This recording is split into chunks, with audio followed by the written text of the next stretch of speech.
Hello everybody, welcome back. It's day 2 of NRF 2024. This is Omni Talk Retail. I'm Ann Mazenga. And I am still Chris Walton somehow, day 2, and it's always tough. Yeah, we're barely hanging on here, but we have with us, standing in between us today, from the VusionGroup booth, 5420, we have Andrew Laudato, Andy.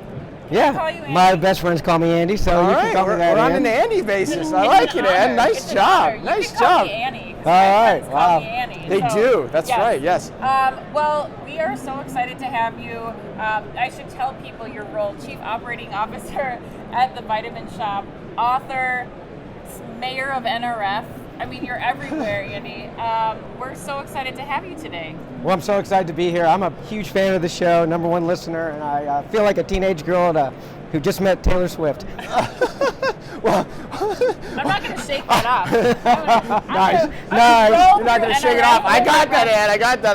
I rolled through NRF with that energy. I know. Thank you, Andy. I know. I don't know what to think about that. I'm a little worried what could transpire here, Andy. But all right. Well, let's start off. Why don't you tell the audience a little bit about yourself, for those that don't know you, who you are, what you do at Vitamin Shoppe, what your role entails particularly, and also talk about your book too. Sure. Well, I'm a lifelong retailer. I started, like a lot of people, at the Limited. Back in the day, Yes. I was a computer programmer, worked at Limited, Bath and Body Works, and Express. Oh wow! I always said I was a nerd before it was cool to be a nerd. You know, Right, now it's kind of a heyday right. for nerds, which is really Yeah, exciting. Right. That's why we do what we do. Yeah. Nerds are having their revenge. That's Yes. for sure. Right. Yes. I spent 20 years as a CIO, and then I came to the Vitamin Shoppe 5 years ago, where I'm now the COO. Excellent. So you started in Columbus then? Is that I did. right? I'm Yeah? from Ohio. You're from Ohio yeah. originally? Don't bring up football. No, yeah, right. Rough Bad year for bad us, year for yeah. Ohio football. Yes, that's right. That's right. Yeah, I lived And an author too. Tell us a little bit about, you have a book. Yeah, you know, COVID came, and I could either bake bread or write a book, so I ended up doing both. Made a few loaves, and you know, I was locked in my little Manhattan apartment, and I wanted to write a book with all the stories of my career. And my book is essentially chapter after chapter of here's the mistake I made, here's the lesson I learned, and here's how you could avoid it. So Awesome. it's really for young IT leaders, but also salespeople maybe learn how to interact better with CIOs or. Oh right, yeah, that's a good point. Yeah, I'll have to put that on my reading list for sure. What's That the name of sounds the really book? Interesting. It's called Fostering Innovation: How to Build an Amazing IT Team. Write that down, everybody. Fostering innovation. All right. Okay, well, I want to know, first of all, tell us a little bit about what you were on stage at NRF. A couple times already. So tell us what you hope that the audience took away from those sessions. Yeah, I'm like old school, where I really believe that the most important things you do are the fundamentals. Yeah. I say if you're going to build We a agree. building, if you're going to build a building, dig a big hole and pour concrete. Yeah. And my analogy is, if your kitchen's on fire, you can't be out back building a gazebo. Like, don't mind that fire over there, right? So I talk a lot about a firm foundation, making sure the email's email, and the registers ring, and the website works, and the inventory's right. And by building that foundation, that lets you then move up and say, now let's do a really good job at budgeting. And let's run our projects really well and not be behind schedule. And when you have all that in place, then you've earned the right to get to innovate. Right. And then it's easier to innovate because you have money and your people have time and they're not overworked and overstressed. That's right. So building that foundation and maintaining it is key. And then from there, the magic happens. And so, where's the Vitamin Shoppe on that journey? Like, how would you assess? How long have you been there? 5 years. 5 years. So, where in that 5 years, where are you on that journey in terms of establishing foundation? Have you nailed it, or is it always a continuing battle? Like, how would you assess? How would you grade yourself? I think it's both. The first year, all we did was we called it fix the foundation. Right. We shored everything up, and COVID came, and it really worked out because we had fixed our foundation. And when the website got more volume and traffic, but it's ongoing, right? So it's both. You're always having to do that. So I always use the analogy. Remember back in college that you learned about Abraham Maslow? Yeah. And he's like, if you're getting chased by a bear, you can't fall in love. Yeah, Right, so you got to worry about Sure. keeping alive, and then you find some food, then you get you I've never heard that actually. That's really funny. And so it's a self-actualization, right? Right. That's innovation in business. So we're doing a lot of that innovation now because we've beaten the bears off and found a nice warm cave to live in. So then with that said, so how do you look? So the omni-channel question, that's what we're all about. Totally agree on the foundational side of things. So how do you decide then where to outline and what maybe are your priorities in terms of furthering the evolution of a Vitamin Shop from an omni-channel perspective? Like, how do you think about that question? You know, in the 70s, they had this saying, if you build a better mousetrap, they'll beat a path to your door. And that's not true anymore. I have a saying, if you build it, they won't come. They won't Right, come. Interesting. Okay, say more. What does that You mean? know, you can just stand up another website of the millions and think, you know, so our motto is That's we want our interesting. customers to shop where, when, and how they prefer. So we want to be where they are. Of course, it starts in our retail stores, and we call our store employees health enthusiasts, and they know a lot about products, and we love that. But sometimes you, after you do that, you might just want to get a subscription. I get my multivitamin every month. Right. Other people like, I need it now, so we have Instacart and DoorDash. Other people want more choice, so we have dropship.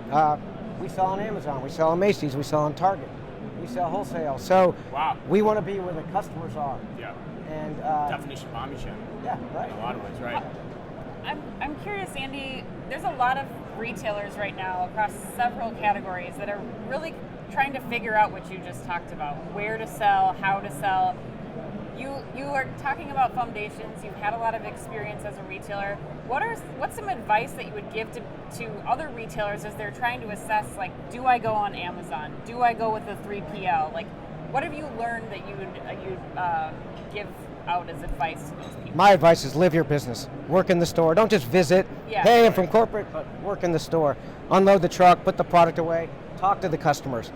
You know, shop on these marketplaces, shop on the website, shop in the mobile app, download it, join the loyalty, get the subscription, work in the distribution center. You know, live your business, and when you do, the problems are going to present themselves. Right. I have a follow-up question on that too, because that's a really good question, and like, I'm curious, especially with your background from a technology perspective, as retailers look to put their products on more and more marketplaces, because marketplace has definitely been a trend over the last few years. What do you need to make sure is dialed in from a technology perspective, or what questions should you be asking as an executive before you take the leap and do that to make sure that it's a successful effort? Yeah, Chris, it goes back to the fundamentals, right? You got to have your data right.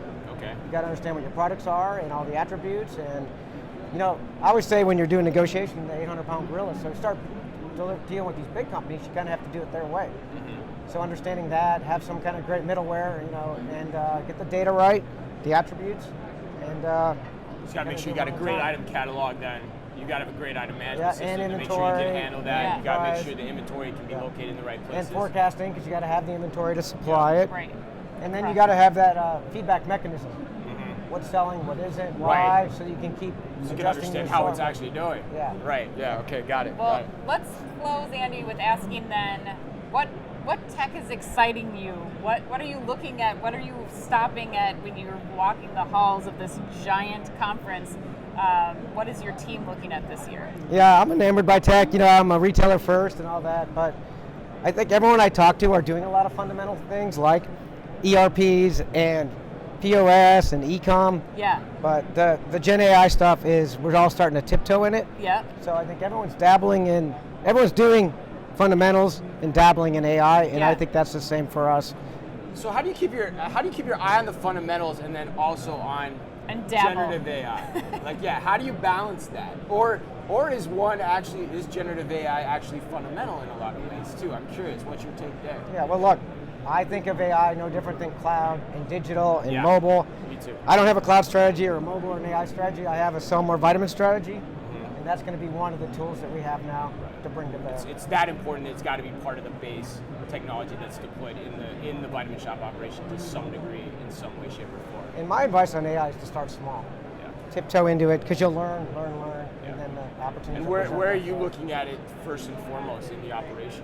Yeah, with customer care. Customer care first. Answering customers' Heard that a questions, lot, right? yeah. When there's a phone call, Yeah. no one's happy, no one wants to Right. call, and no one wants to take Right. the call and pay money. No one calls to say good job. They say Right. I want. That's right. I have an issue. Yeah. And so not only can we answer their questions, but find out if we keep getting the same question, what are we doing wrong? Right. If Right. everyone's calling with the same answer, well, let's make that more straightforward. Right. Understand the sentiment of the call as well. Wow. All right, well, that was fun. Yeah. Fun, rapid fire. That was cool, man. I Lots of know. great anecdotes, lots of great, like, kind of, what's the word, analogies or metaphors or whatever, Yes. too, so it was great. But, mate, thanks for being with us. Yeah, thanks for being having with me. us. Andrew Laudato, Andy, the COO of Vitamin Shop. Thanks for We being can call him Andy. Yes, yes. Andrew Laudato for the rest of Yes. you. We get to call him Andy. Meet him, and then you can call him Andy. Andy's called him Andy. All right, with that said, We'll be back in a few hours with our next interview, so stick around for that. And until then, Ann. Come stop by and see us at the VusionGroup booth, and thanks again to VusionGroup for allowing us to have this coverage of everything at NRF. And yes, until then, Be careful out there.